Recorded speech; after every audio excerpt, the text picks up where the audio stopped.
Drive Alive Day that we run here in North Yorkshire is a multi-agency day with professionals from the police, the fire service, a drink drugs driving specialist and the Great North Air Ambulance and our own road safety team. And it gives young people an opportunity to look at the issues surrounding their own risk out on the roads and to help them to make decisions that will keep them safe.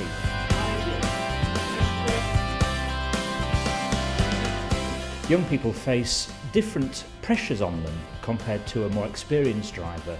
Peer pressure, inexperience, getting used to travelling in situations where they wouldn't have come across in preparing for a driving test, like driving at night or on dual carriageways and motorways. So this day is about giving them information which will help them deal with those situations. I've learned the realisation of what can actually happen if you don't take things seriously. I've learnt that it's really important to wear a seatbelt. I've learnt that if you're scared in a car situation, like when you're driving with a friend, you should always tell them if you're scared about how they're driving.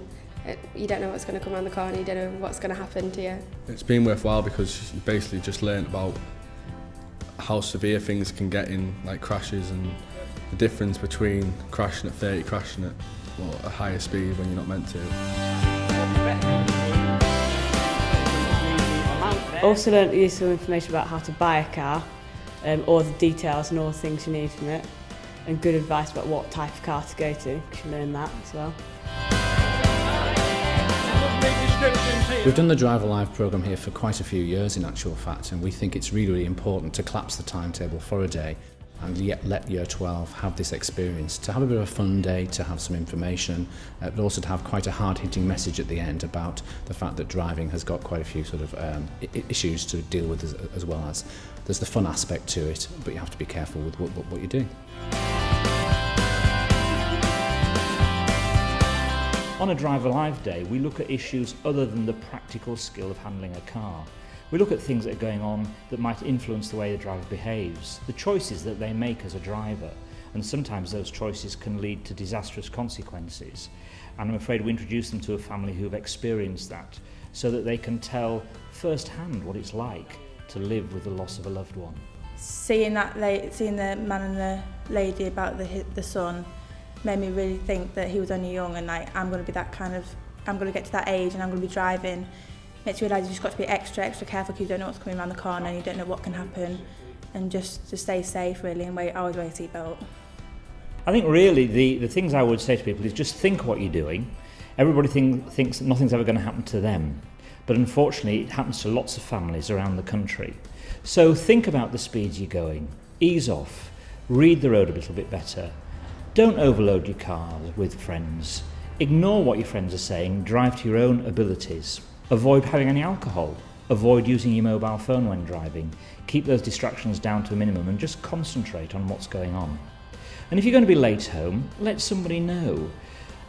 If you don't trust the driver getting a lift with, ring home, phone for a taxi, come home by a safe means rather than taking a risk.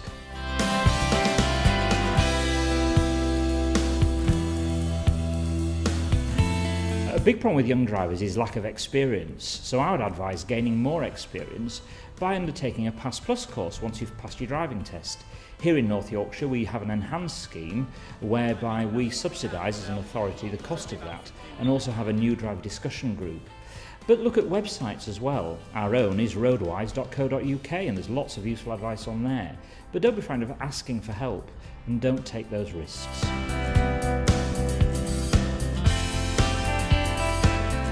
I've been in this job now for 12 years, and in those 12 years we have lost 3 students in car accidents. So I think it's absolutely crucial that students get that message when they first start learning to drive, that they've got to be careful. Most accidents happen within those first few years of driving. If we get that message across from the start, when they first get their provisional licence, then hopefully, fingers crossed, we think that we're going to have much more safer drivers out there.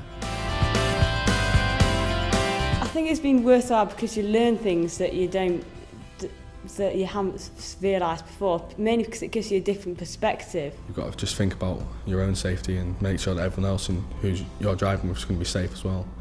It's just basically an eye-opener to driving.